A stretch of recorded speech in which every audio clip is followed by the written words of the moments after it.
Hi everyone, this is Dan, and this is Disintegration Street Volume 2 by Brenden Swan. For those of you who remember, last year I did a review on Volume 1. It was by far the sort of sleeper hit of indie comics that I've reviewed from last year. Incredible campaign on Indiegogo. Really punched well above its weight class in terms of value. Now, as you can tell right away, Volume 2 is a lot slimmer. So here's my thoughts on this, and Brenden Swan kind of explained it in his Indiegogo campaign. Basically, Volume 1, he way over-delivered, and definitely he released a volume that definitely felt very manga-like. Like you definitely got a big book in Volume 1 and a ton of value for what he delivered. And obviously, as you can see, Volume 2 is significantly smaller. I think Volume 2, this is about, I think it's about 40 pages, maybe 40-something pages, I think, total, here in Volume 1. And the price was only slightly lowered, so Volume 1 was $30. Volume 2 here is $20. So he more than cut the book in half, but only reduced the price by $10. Now, here's the deal. I kind of understand why Brenden Swan did this, just because Volume 1 was so underpriced for what it delivered and the amount of work that he put into it, that this to me seems more like a market correction. So we went from like a book being severely undervalued and being just an insane deal for what it is, and he still sells it, I think right now, still for $30 for like 100, a ridiculous amount of pages, and a lot of content, really. Whereas this one is definitely less content.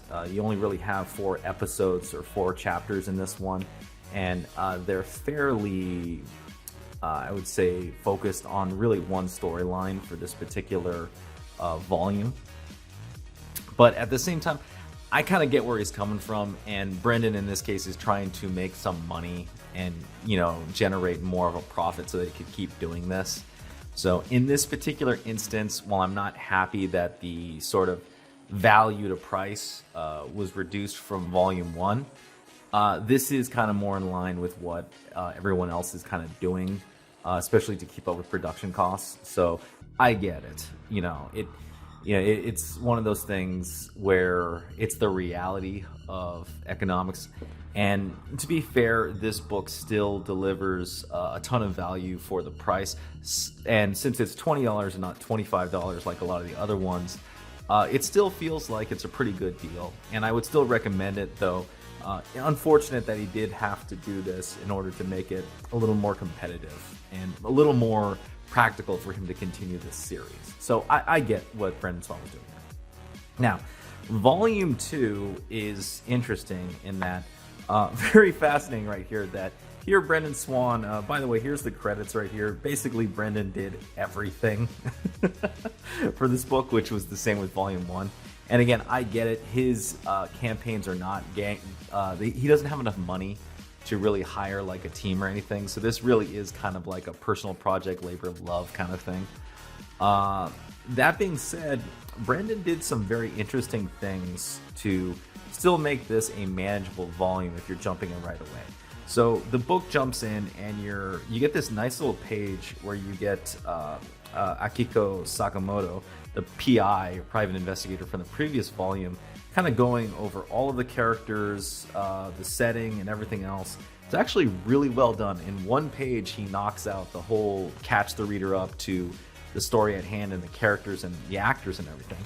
And then from there, he kind of goes wild and does Brenden Swan stuff at that point, which is fine. That's kind of the deal. Like, Disintegration Street was kind of a wacky sort of narwhal type book with its own style. Obviously, I don't want to necessarily put the impression that this is a narwhal type thing. Not really. It really is its own thing, and it really gathers a lot from manga.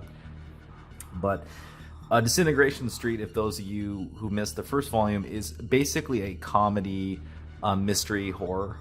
And this particular volume kind of continues it. Its real claim to fame is Branden's sort of very wild and loose brush inking with his Copic coloring. For those of you who recognize this is essentially the same markers that I use for my work. So a lot of times I enjoy going through this because it's kind of seeing different techniques at how to use my coloring tools. So often on, it's kind of instructional to just go through this just for me personally on like a technical standpoint, right? But anyway, yeah, they continue on their search, and in the last issue, they kind of figured out one of the people behind the disappearance of children in the village that all of these characters are kind of investigating right now. It's a really wacky town, Disintegration Street, where most of it is inhabited by ghosts, but the ghosts kind of live sort of normal lives within this village. And at the age of 4, any children that grow up to the age of 4 in that village get basically kidnapped, and everyone kind of accepts it. So the mystery is what's going on and why are these kids getting kidnapped. In the last issue, they kind of run down one of the perpetrators, and now they're chasing after another one called the Shoe Shine. And when they chase him down at the car wash where he works, he eventually introduces himself as Black Crow. And then they get into basically a bunch of mystical manga fights with each other. You get Brenden Swan's classic, super exaggerated art style. And again, some of you who may notice that the backgrounds are super wacky in this book. And that's one area where I'm a little bit in disagreement with Brendan's design decisions. Like in an interview, he kind of said that he purposely makes the backgrounds look like they're almost freehand drawn, like with no rule or anything. He purposely illustrates this entire book without any straight edge reference to kind of give it sort of a freeform feel. And sometimes I think it works really well for figures and expressions. In the case of backgrounds, I think he's better off actually just going back to using straight edges like he did for Strangelove, which was his first release comic book, which was, by the way, very good. You should check it out if you are interested. It's a really good one-shot comic book. But yeah, no, what's kind of interesting in this book is you get a lot of background on Charlotte.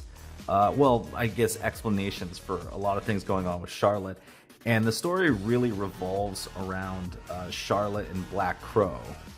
And a lot of other mysteries basically being slowly unveiled in the book, right? And also a bunch of other characters kind of returning in the book. In many ways, this is a book that works a lot better. This volume can kind of stand on its own. You can kind of jump into it, but it really is much better if you have Volume 1. And to be fair, considering Volume 1 is extremely underrated and still such an amazing deal, even to this day, I still think Volume 1 is like so underpriced for what it delivers. I would still rate Volume 2 as being pretty darn good. I do think that in some ways there's like one thing I will have to say, and this is kind of the spoiler alert, is the final confrontation in this book. This little boy shows up, and then the main villain like loses his mind and suddenly stops and is then defeated by the other main character from his reaction to this little child. And it's not really explained very well in this particular volume why he does that. And maybe I missed it for those of you who are out there and also picked up DisintegrationStreet Volume 2. But that's one area in the plot that I think Brenden probably could have done a much better job of either building up to or explaining it a little better, because it really doesn't make sense. And it's one of the peak points of the book, and it kind of feels really like, what the hell just happened? Otherwise, the rest of the book, especially since this is a mystery book, so you do, like a lot of other mystery books, you kind of read through it a couple times to catch things that you missed, and that's kind of the fun with this type of genre. So I've read through this book like twice already, and I think I'm going to read through it another 2 or 3 times to catch little small things in here.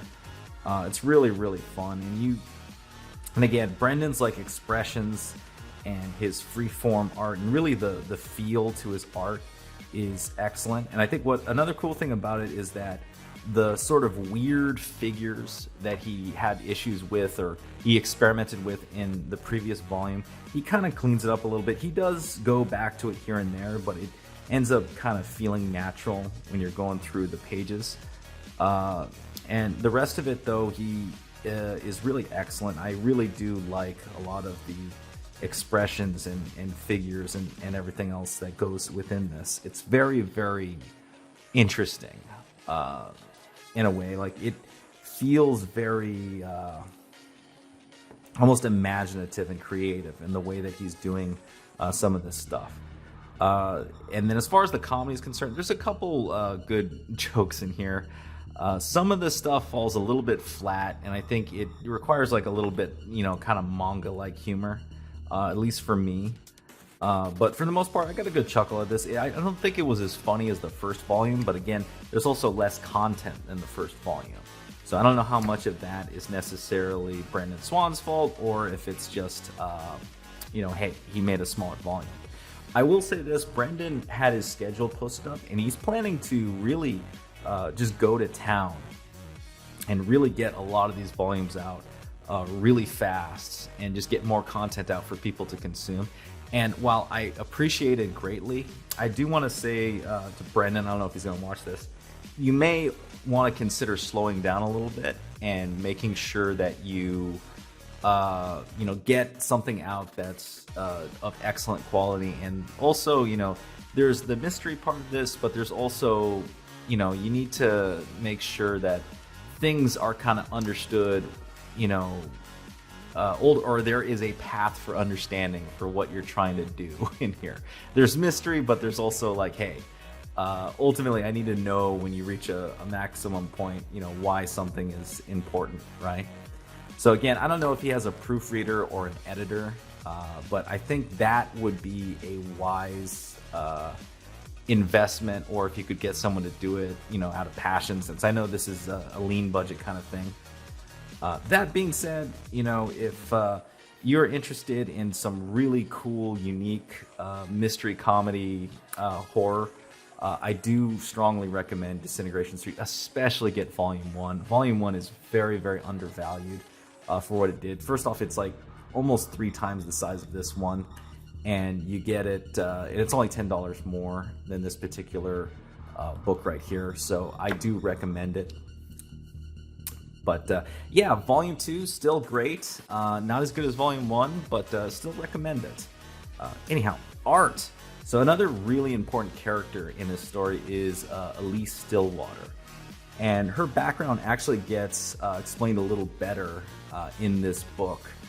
She is a ghost and is actually the daughter of the innkeeper, which is really fascinating when you get deeper into the story right here. I'm not going to reveal all of it. But anyway, I kind of tried to, again, kind of capture Brendan's art style right here with my kind of twist on it, right? So this is me being very, very loose, leaving some of the lines a lot more open, also working with a brush, except for some parts. Some parts of this was really pen work. Again, I'm not really a brush guy, I'm more of a pen guy, whereas Brenden is 100% brush, and I can't do brush. Some things I can do brush, but I really can't. Also, the lesson here is let your Copic ink dry before you go to town with the markers. so there's some bleeding going on right here because I was kind of rushing through this. But actually, I kind of like the design here with the yellow on the dark skin. It really works really well. It makes her pop a lot. And that's kind of what you want your characters to do. And I always like this character's expressions in the book. It's very mysterious and brooding. Really helps out with the whole ghost aspect of this book. Anyhow, that's the video, guys. Let me know what you think. If you like this video, please hit the thumbs up. Subscribe if you haven't subscribed. Hit the bell for notifications. If you got any comments on Disintegration Street Volume 2, leave it down below, and I will see you next time.